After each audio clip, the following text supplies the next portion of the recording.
semua pemimpin boleh goncang dunia dengan kata. Tun dia bukan hanya nama. Ini madah penghormatan buat original Mafia Soap.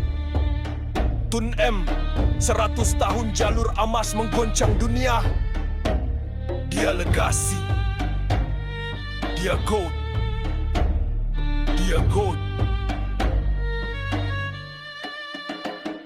Tun berdiri tenang tapi gempur, bicara tajam musuh pun mundur. Dari bosnya ke Gaza dia sebut nur, dari suara Malaysia adanya terdiam. Tun berdiri tenang tapi gempur, bicara tajam musuh pun mundur. Dari bosnya ke Gaza dia sebut nur, dari suara Malaysia adanya terdiam. Tunggur. Langkah dari Langkawi tapi jejaknya sejagat. Bicara di PBB, gegar hati yang jahat. Tak perlu kereta kebal, cuma lidah bersyarat. Berani kata benar walau dunia silang pendapat. Dari Soviet beku ke Cina penuh cahaya. Tumbuhkan lembaran tanpa gadai maruah kita. Negarawan bukan boneka wayang dipentas, tapi arkitek hikmah dalam dunia penuh tebas.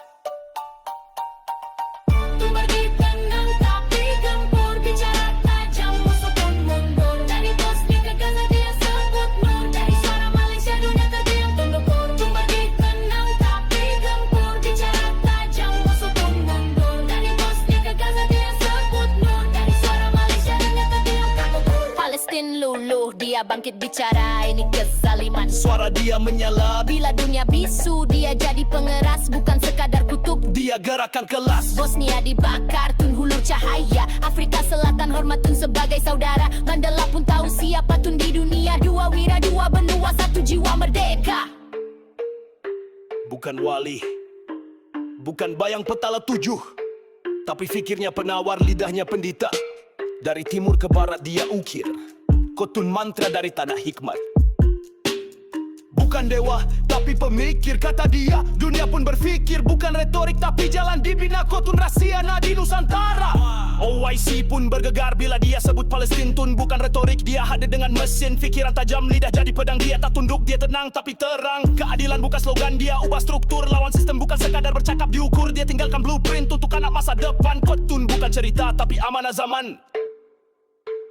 Dari Shinzo datang salam hormat timur. Tokyo tunduk, bukan keranan kasta. Sakura gugur, falsafahnya dibaca. Langkawi kecil tapi mindanya rimba. Shinzo tunduk, gelar Tun jiwa timur. Bukan diplomasi tapi ikatan lur. Bukan keris digenggam tapi akal bersulam. Lidahnya hikmat, langkahnya tak tertebak zaman. Dari Osaka ke Kyoto nama Tun dijunjung. Bukan sekadar tetamu, ya jiwa disanjung. Falsafah Melayu dijadikan cermin. Di mata Jepun Tun umpama sensei. Pemimpin berfikir, bukan sekadar memimpin. London gementar waktu fajar menyingsing. Downright tercipta Guthrie kembali ke bumi. Bukan dengan peluru tapi strategi akal. Tun ukir sejarah, tanah kembali ke asal. Bursa asing tergamam helang Melayu menyambankan taktikal. Dunia terpaksa akur dalam senyap. Tun atur catur di langit. Bila fajar menyingsing sawit pun tunduk sujud di bumi.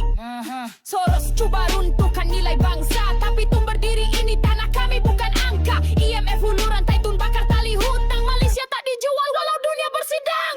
Dia lawan bukan dengan emosi tapi sistem. Serang ekonomi tanpa gadai kedaulatan. Tun ajar dunia kuasa sebenar bukan wang, tapi prinsip yang membara.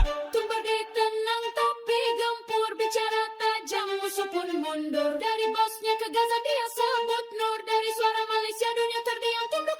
Tun berdiri tenang tapi gempur, bicara tajam musuh pun mundur. Dari bosnya ke Gaza dia sebut nur, dari suara Malaysia dunia terdiam tunduk. Tapi kini anak muda terlupa, mereka gelar dia diktator tukang kaya kroni. Tanpa sadar berdiri di kaki mercu yang dia bina. KLCC, KL Tower, lapangan terbang Sepang. Bangunan kerajaan Putrajaya bukan sekadar batu bata. Itu mahligai pentadbiran hasil minda bangsa. Kalau bukan dia mungkin dunia masih percaya Malaysia hanya pondok kayu, monyet dan orang utan di rimba. Wahai pewaris yang lupa sejarah, jangan hukum tanpa selam. Makna yang kau panggil diktator adalah arsitek tamadun di peta dunia. Iya. Kalau takut pada bayang sendiri, tak layak berbicara soal keberanian. Kotun bukan sekadar nama, tapi ukiran dalam sejarah insan.